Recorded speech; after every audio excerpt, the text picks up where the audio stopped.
Hi everyone, this is Dr. Min San-Soo, a computer science professor at the Southeastern Oklahoma State University.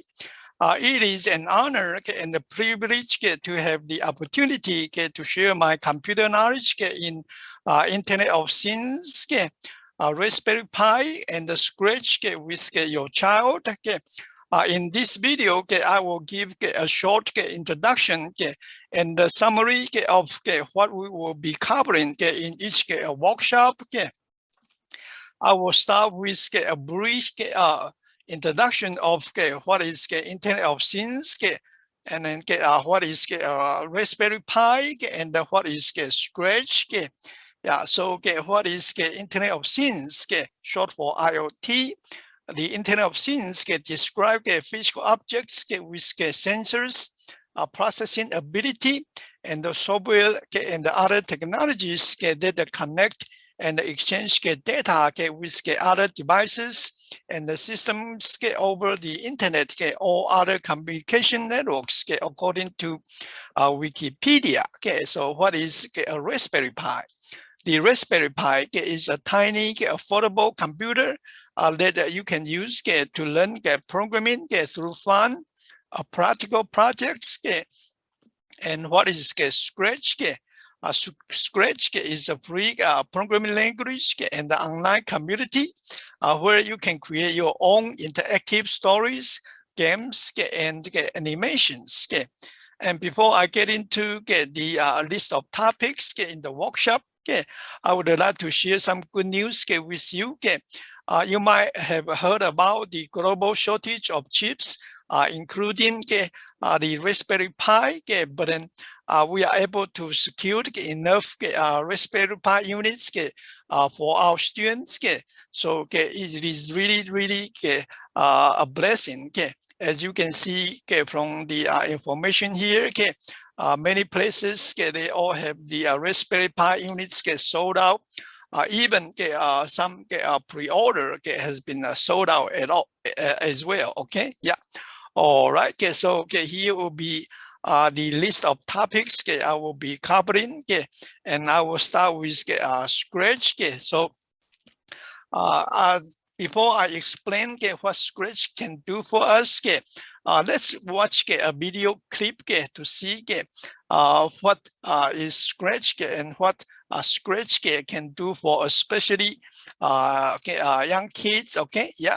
All right, let me play the video. Searching for interactive programming language on the internet, and I came across Scratch. As soon as I shared my first project, I got instant feedback, and I was like, okay, I want to continue with this. I remember my first project was a super simple animation. I'm still actually really proud of my first project. It opened my eyes to the different possibilities that coding can present. So I've been drawing basically since preschool when I learned how to hold a crayon. I think making art with Scratch is different because I can collaborate with other people, make something interactive that other people can use. There was a song that said, "Happy, happy birthday." I put Scratch in there. It just became an instant hit on the site and inspired so many people to make their own songs and remixes. Anyone can do anything with my project, and sometimes it's really funny how they change things at the end. It just goes to show like how much you can actually do with all the things you have in Scratch. When you're looking at other people's projects, you're engaging on such a different level, which really encourages this kind of mindset of seeing yourself and each other as makers of things and not just consumers. I never thought that I could do like the coding part. Like I thought like I have to wait till I'm a grown up and like hire someone to code it for me. But then I was like, hey, I can actually do this myself. It gets more complex, but once you know the basics, you can add on to your knowledge and move at your own pace. If you like solving problems, if you like drawing, if you like making music, if you're into anything, Scratch is for you. I know that in the video, the user interfaces was kind of Scratch version 1 or version 2, but then the reason I played that video is that I believe that it can more related to it can be more related to young kids. Okay, yeah. All right. So now that we know what Scratch is, I will use the this beginner programming language to teach students the basic coding, basic concepts of coding, such as the basic computer inputs and outputs, declare variables, the control structures, such as sequence of instructions, repetition of instructions, or code blocks, and selection. And also, we will touch upon events such as key press, mouse click, sprites, overlapping, other topics such as cloning, a broadcast message, and then we will also create many hands-on game projects. Yeah. All right. So here will be the example of basic output and input. Okay. Yeah.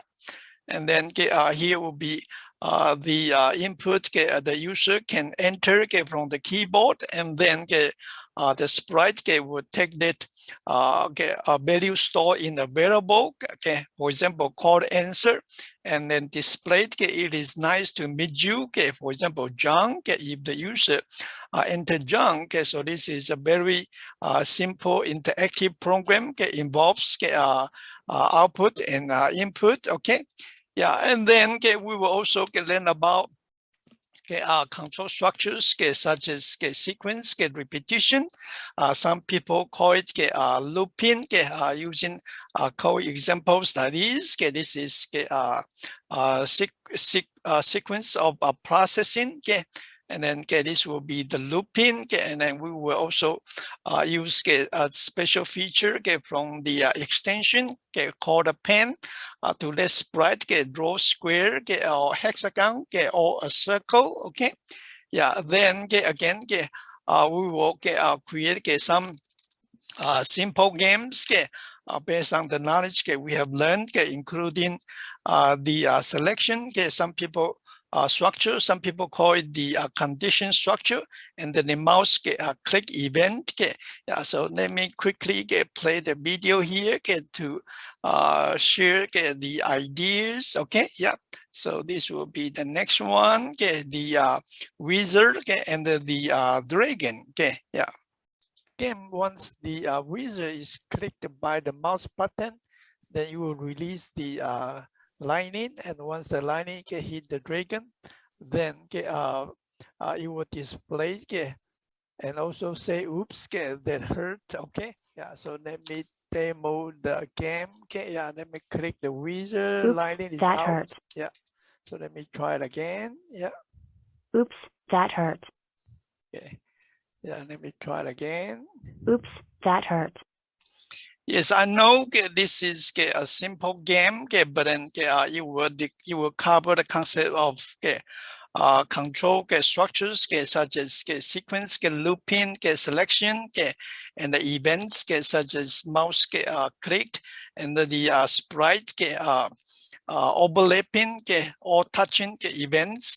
Yeah, and then again this one involve creating new sprites such as dragon and lightning. Okay, yeah, and then with those knowledge the student has possessed, then we can create a more complete game involve counting the points. For example, this is the so-called time to fly game. Okay, yeah.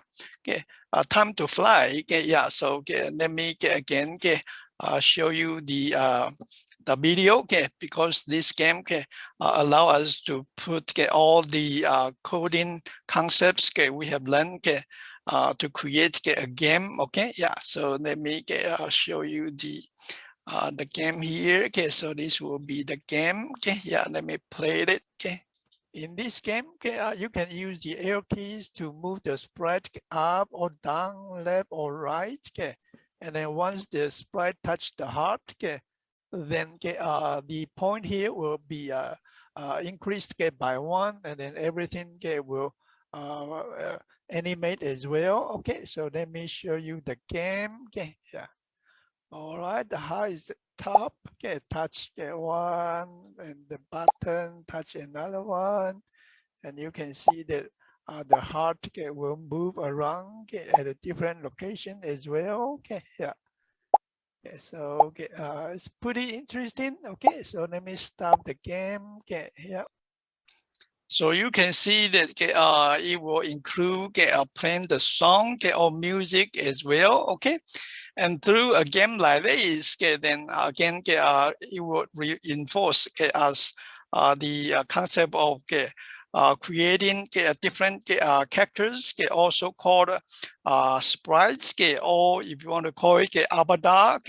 And then we're going to learn how to make the sprite fly, and then how to switch sprites looks, and then how to make it interactive, and then how to float the clouds, and then how to fly the hearts, and also collect points as well.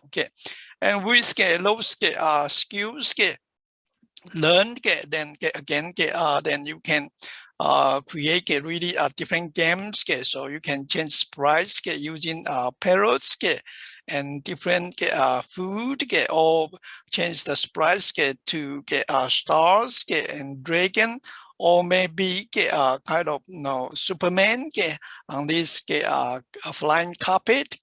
So again it helps us to allow us to use our imagination to create games, and then help us to develop our creativity, and then at the end we can also share our games with other students as well. Okay, yeah.